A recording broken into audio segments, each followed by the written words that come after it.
Fiona, do you want to come in? Yeah. Yeah, so yeah, I was thinking about obviously this call this morning, and I remembered my mum would always say, "Oh, people who smoke, people who are overweight, they're weak. You know, they rely on these things as crutches." And it reminded me that our societies seem to have two different views of addiction. Typically, one is that it basically it's a personal failing, a weakness, even a kind of moral weakness. And the other view is more, well, addiction is a disease. You know, it's this thing within us that we can't really do anything about. We're helpless in the face of.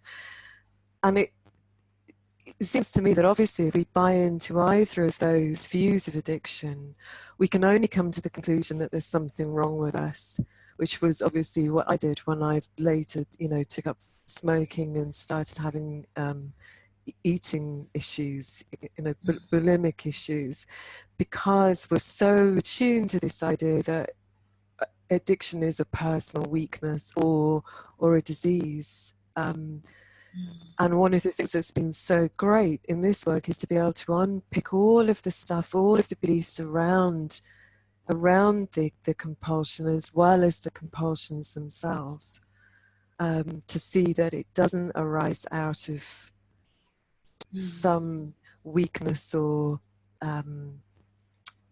disease within, but it's actually much more multi-layered and complex than either of those simplifications.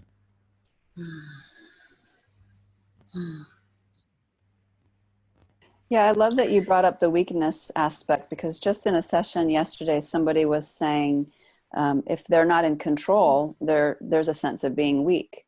And in our culture, there's this idea that we can control if we just think hard enough, if we just try hard enough, if we just do enough, if we just use our brains enough. Gosh darn it, we will figure it out. We will get control of the situation. We'll have our sense of safety from the outside in, so to speak. And our culture just really reinforces that over and over, that we can control the world with our thoughts. And we simply know it's not true, and yet we continue to try.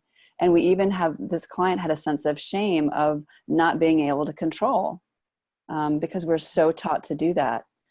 So it's quite a discovery. Of course, we all know that once we start to do this work, we discover, can we really control anything? And is our mind, our thoughts, a viable strategy to do that?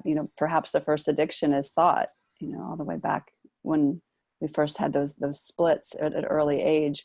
We couldn't feel into our bodies. What did we do? We go to our thoughts. We go to thinking as a strategy. And it works seemingly in certain kind of ways, but as we all know, it's not a sustainable strategy, and it actually doesn't work as far as our well-beingness and freedom. Yeah, can I add something to that? Because I'm glad Lisa brought that up, because I'm certainly not a brain expert, but I do watch the studies to track kind of what science is saying as it relates to what we do, and I'm very fascinated by that. And one thing that they say is, we tend to use the front brain for our cognitive thinking, like that's the center of where we make our decisions and our commitments to quit.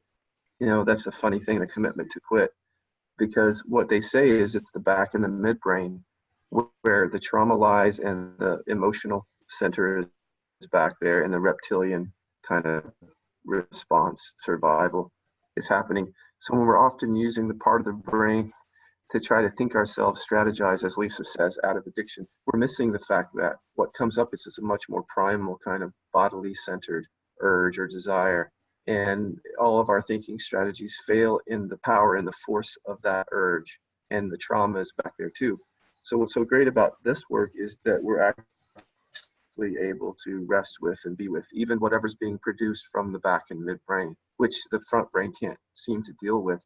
In fact, there's a study that came out that said, essentially, when the back or midbrain is active around addiction or trauma, it actually shuts down the part of our brain that makes the cognitive decisions. So we're at a loss at that point. Yeah, that's right. That's why rest is so important, right? If those back parts are alive, taking over, we don't have a chance, so to speak. So we have to really tend to our nervous systems. and get our whole brain back online functioning. And that's what allows us to be our best selves, so to speak, with all the aspects of cognition working and awareness working. And yeah, I'm glad that you mentioned that, Scott. I've had that experience, just standing in the kitchen, facing the idea that I'm going to go for a particular substance in the kitchen. And it's like I'm amnesiac. It's like I can think of no reason whatsoever why I shouldn't open the fridge and have what I want. I've even stood there going, is there a good reason not to have this?